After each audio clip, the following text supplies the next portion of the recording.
Est-ce qu'un enfant de BCK peut louer le Seigneur? Mon père spirituel m'a appris que l'homme de Dieu doit arriver à un niveau où il est le premier financier de l'église. Lorsque tu arrives toi-même à être le premier financier de la vision de l'église, les fidèles eux-mêmes commencent à soutenir. C'est toi qui es le leader, tu dois montrer l'exemple. Mais aujourd'hui, nous sommes tellement mal organisés qu'on a des problèmes. Regardez aujourd'hui, la pandémie a surpris les pasteurs. Aujourd'hui, toutes les églises sont fermées. Mais c'est normal, il y a des difficultés. Voilà pourquoi au niveau de l'ONG, beaucoup de nos frères ont besoin de notre aide. Et nous savons que c'est humain de les aider. Mais je voudrais dire par cette vidéo, on peut changer la chose. On peut changer la façon de faire en commençant à laisser nos femmes faire quelque chose. Pasteur, tu écoutes cette vidéo, c'est à toi que je parle. La femme qui est à côté là, elle a du mérite. La femme qui est à côté là, Dieu ne l'a pas appelée au ministère. La femme qui est à côté là, même si Dieu l'a appelée, mais au moins, pendant que toi tu es occupé, elle peut faire autre chose. Je te demande pardon. Parce que ce que nous constatons sur le terrain n'est pas bon. Des hommes de Dieu sont malades, mais continuent de forcer sur la maladie pour travailler. Le résultat, ils tombent et ils meurent. Alors je voudrais demander à toutes les femmes de pasteurs, commencez à faire quelque chose. Aidez vos maris à ne pas mourir tôt. Un pasteur veut aussi construire une église pour le Seigneur. Il voit ses habits construits, il se dit, moi aussi, il faut que je fasse quelque chose pour que le maître de la moisson soit fier de moi. Mais la construction n'est pas facile. Très souvent, il voit, il se dit, je peux aussi le faire, mais il y a le stress. Le problème de foyer sont aussi des sources de stress pour l'homme de Dieu. Il prêche l'évangile, il visite les âmes. Et quand il rentre, madame aussi a besoin d'être avec son mari. Elle trouve, ou monsieur a besoin d'être avec sa femme, servante de Dieu. Il trouve que sa femme en fait un peu trop. Est-ce que son mari n'a pas une femme dehors parmi les fidèles? Est-ce que la femme n'a pas une copine dehors parmi les fidèles? Donc la plupart du temps, allez dans la justice. Vous verrez que les pasteurs divorcent beaucoup. La plupart du temps, ce n'est pas parce qu'ils veulent répudier leur femme. C'est parce qu'ils aiment l'église. Et l'église est en train de diviser leur foyer. Le fait qu'ils aiment leurs fidèles, ils aiment l'œuvre de Dieu, c'est en train de briser leur foyer. Beaucoup de pasteurs ont divorcé aujourd'hui. Pas parce que leur femme ne veut plus d'eux, pas parce que leur mari ne veut plus d'elle, mais parce que simplement, il y a eu un problème. Les fidèles se sont placés au devant. Comme l'homme de Dieu veut prendre soin de ses fidèles, comme la femme de Dieu veut prendre soin de ses fidèles, le foyer s'est brisé. Il y a les collaborateurs hypocrites, des personnes qui travaillent avec l'homme de Dieu, mais en fait qui combattent son travail. Et ça donne des stress à l'homme de Dieu. Lorsqu'il rentre à la maison, il a comme l'impression que dans l'œuvre, la mission que Dieu lui a confiée, il est lui-même combattu dans cette propre mission. Il y a aussi les factures et les charges d'église. Ça veut dire que lorsque les charges, les factures arrivent, on a comme l'impression que tout le monde se tire à côté pour laisser le pasteur gérer ça. Et quand il finit de gérer, on revient pour crier Amen. Le pasteur va à gauche, va à droite, parce qu'il ne veut pas qu'on vienne couper le courant ou arrêter l'eau dans la maison de son créateur, dans la maison de son maître, Jésus-Christ de Nazareth. Donc toutes ces choses-là, il y a plusieurs choses. Il y a par exemple la rébellion. On forme des enfants, on leur donne l'enseignement et un matin, ils te regardent, ils te disent autre chose. La rébellion dans l'église, la méchanceté. Il y a même des enfants de Dieu. On est là, on prêche, on t'explique les choses. Il y a des hommes de Dieu, il y a des enfants spirituels dans cette pandémie-là qui font souffrir le pasteur. Pendant que nous sommes connectés ici, je bénis Dieu. Mais il y a certains pasteurs qui n'ont peut-être pas la chance de faire des directs. On ne les appelle pas, on ne les voit pas. Et tu vois, lorsqu'ils se connectent un peu, ils voient que le fidèle ou bien ses fidèles sont sur un autre pasteur, en train de regarder notre pasteur. Amen, papa. Tout le monde est ton papa. Tu es quel genre de fidèle au juste? Tu es quel genre de fidèle au juste? Est-ce que tous ceux-là prient pour toi? Est-ce que tous ceux-là te connaissent? Est-ce qu'ils gênent pour toi? Et aujourd'hui, dans cette facilité, tout le monde appelle tout le monde papa. Ah yes, papa. Ah yes, papa. Tu as combien de papas au juste? Sois vrai avec toi-même pour empêcher l'homme de Dieu de mourir de stress. Alors moi, je vais donner un conseil ce soir à mes frères. Partons sur la base de 2 Rois chapitre 4. Numéro 1, réorganisons nos priorités. La première priorité d'un pasteur, c'est l'Éternel. Deuxième priorité d'un pasteur, sa famille. Troisième priorité d'un pasteur, le peuple de Dieu. Je répète et j'assume ce que je dis. Oui. Numéro 1, notre première priorité, l'Éternel. Deuxième priorité, ta famille. Quand on parle de ta femme et tes enfants. Ne brade jamais ta famille pour quoi que ce soit. Oui. Parce que c'est déjà un poids pour eux de ne jamais te voir. Tu es tout le temps parti. Est-ce que vous vous posez la question, mais l'homme de Dieu, à quel moment il passe le temps avec sa famille, ses enfants, sa femme? Mais non, nous devons nous organiser. C'est pourquoi souvent, je demande aux pasteurs de prendre ce qu'on appelle des vacances. pour se consacrer un peu à sa famille et à sa femme. Et encore là, lorsque on te voit en vacances, les gens écrivent quel est l'homme de Dieu, pourquoi il va en vacances? Non, le pasteur ne doit pas être assigné. Parce qu'en vérité, la méchanceté de l'église veut que le pasteur meure et qu'on l'enterre dans un cercueil en bois et qu'on le dépose dans un trou où il n'y a même pas de carreau. Voilà un peu ce que les gens pensent quand ils pensent à un pasteur. Mais je suis désolé. C'est pourquoi, pasteur, je vais te dire quelque chose. La Bible dit, lorsque la femme du prophète est allée crier à Élisée, Élisée l'a enseigné. La femme, là, son mari était prophète. Il craignait Dieu. Écoute très bien, lis ça chez toi. Il craignait Dieu, mais il est mort. Il est mort pourquoi? Parce qu'il avait des dettes. Enfant de Dieu, l'une des révélations que Dieu m'a dites ce soir, il m'a dit, dis à mes serviteurs, qu'on parle de la dette de cet homme, mais on ne sait pas ce qu'il a endetté.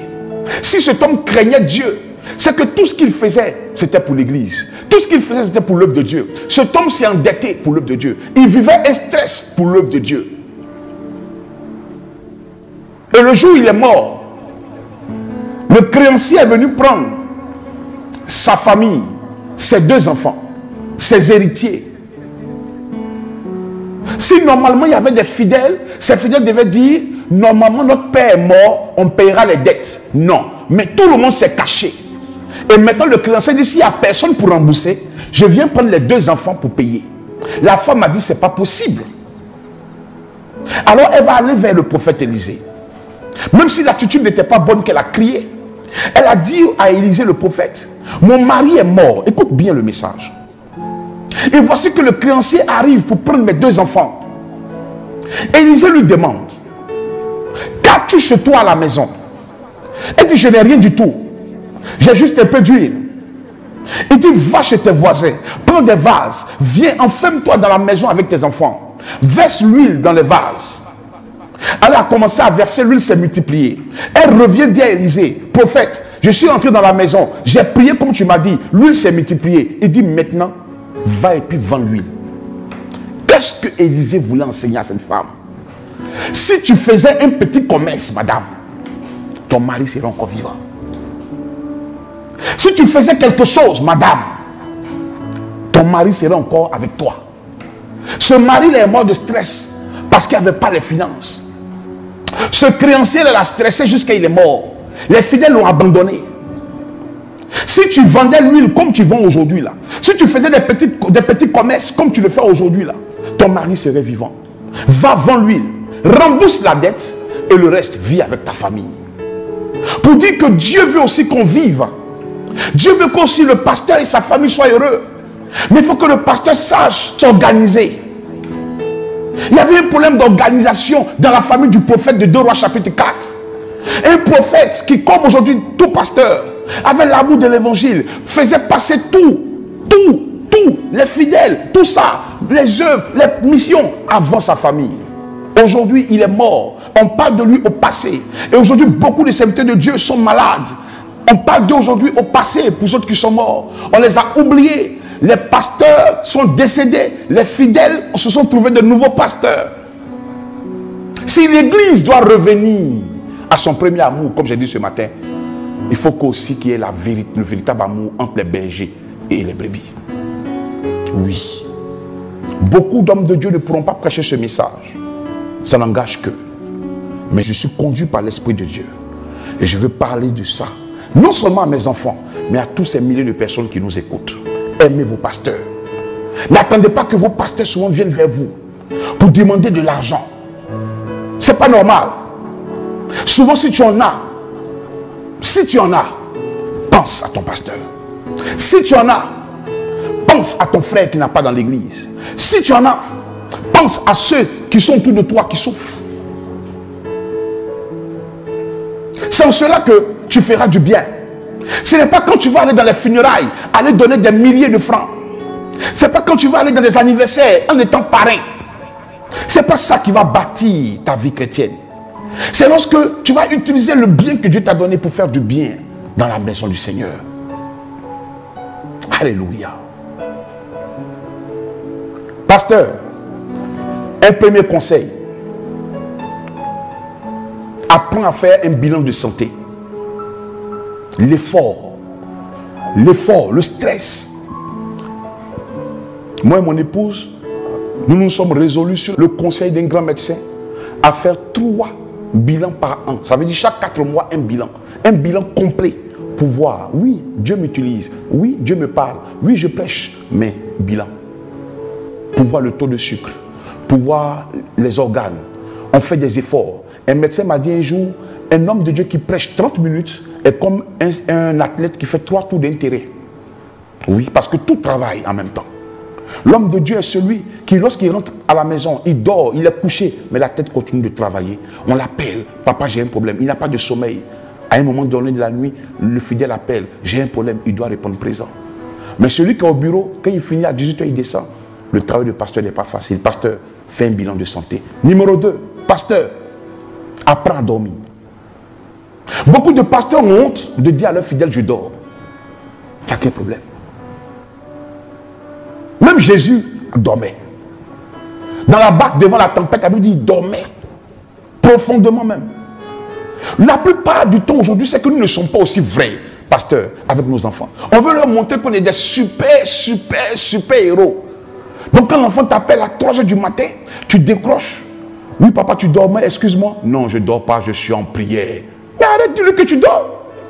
Hey. Je dors. Faut pas y aller dormir. Oui, je dors.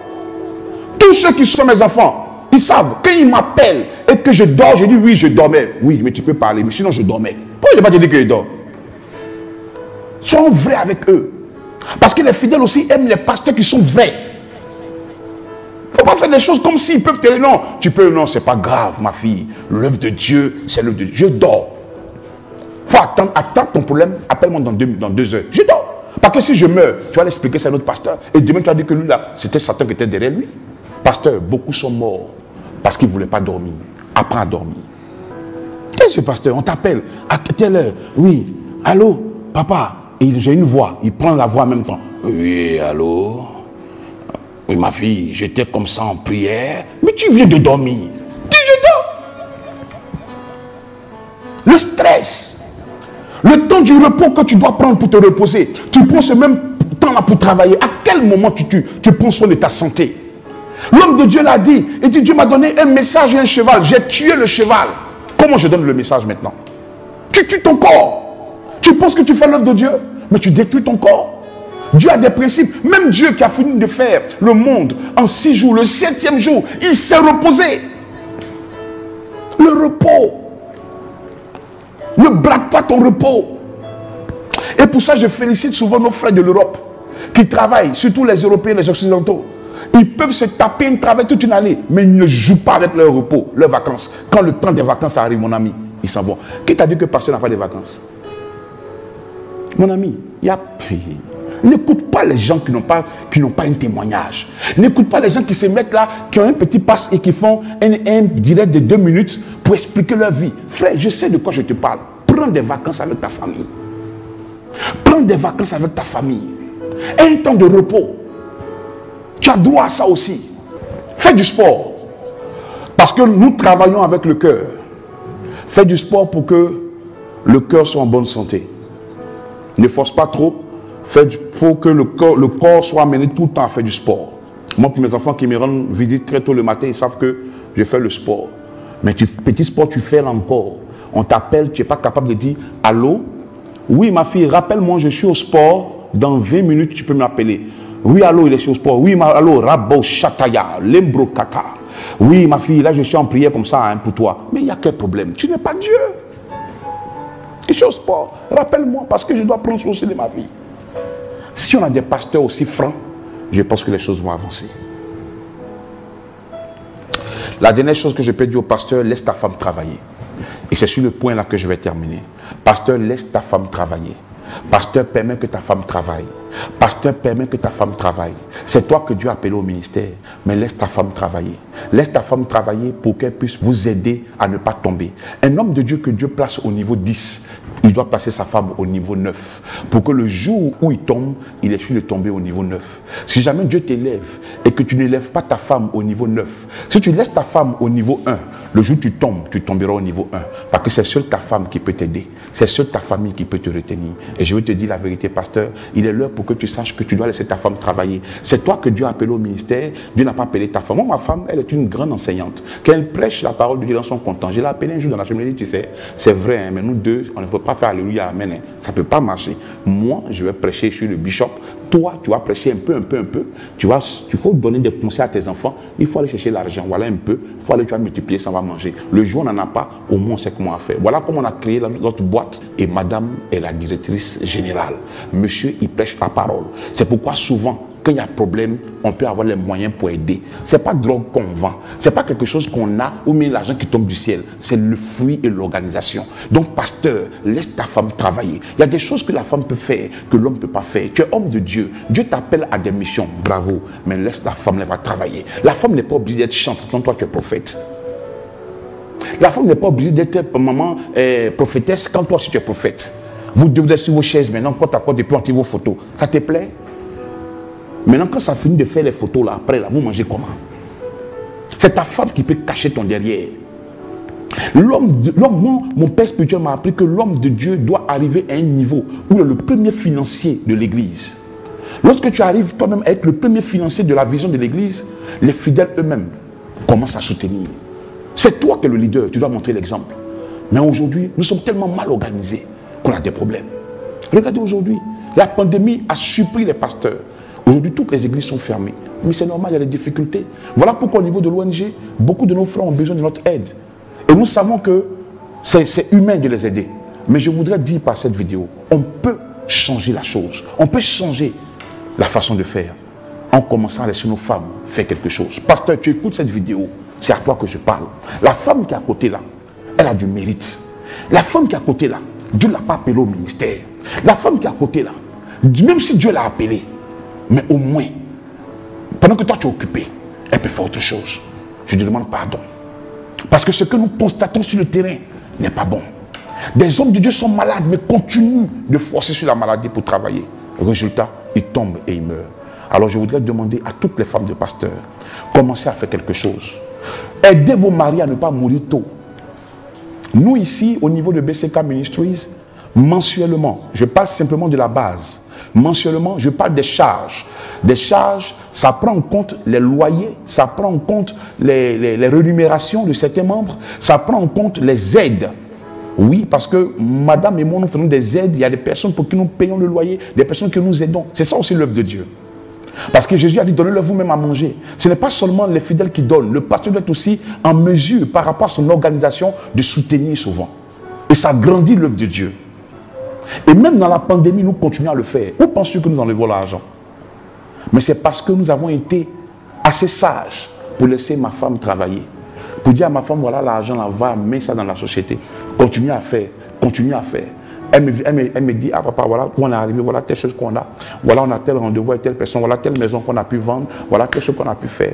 Le jour où je n'ai pas de culte, je passe sur les loyers, béni soit le Seigneur. On a embauché certaines personnes de l'église qui travaillent avec nous. Donc, ils savent de quoi je parle. Donc, je regarde un peu le travail qui est fait. Je rends gloire à Dieu. On travaille aussi en freelance avec une de nos filles. Donc, on fait nos réunions et puis on avance. Le bishop reste le bishop, il fait l'œuvre de Dieu, mais ma femme est derrière. Sinon, ma femme, pour ceux qui se souviennent bien, quand on était au niveau de Port-Boué, ma femme, la semaine, moi je pêche dimanche, ma femme, elle réunissait des foules, elle enseigne tellement bien. D'autres ont vu les dernières vidéos là, ah ta femme prêche bien, il dit mon ami, ne venez pas gâter mon affaire, ma femme. Quand on a fini la première vidéo, j'ai vu que sa vidéo a commencé à prendre. Ils ont commencé à écrire, il faut les voir. Maman, non maman, chaque dimanche on veut te voir, chaque vendredi, je n'ai pas parlé. Hein. Elle me montre, elle dit, hey, mes enfants veulent me voir prêcher. Pas... Quand c'est comme ça que tu l'encourages, il dit, non maman, non, tu es forte, tu es honte.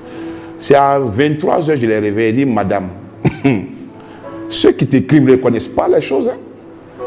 Continue à aller construire les maisons là. Laisse-moi dans Alléluia. Amen.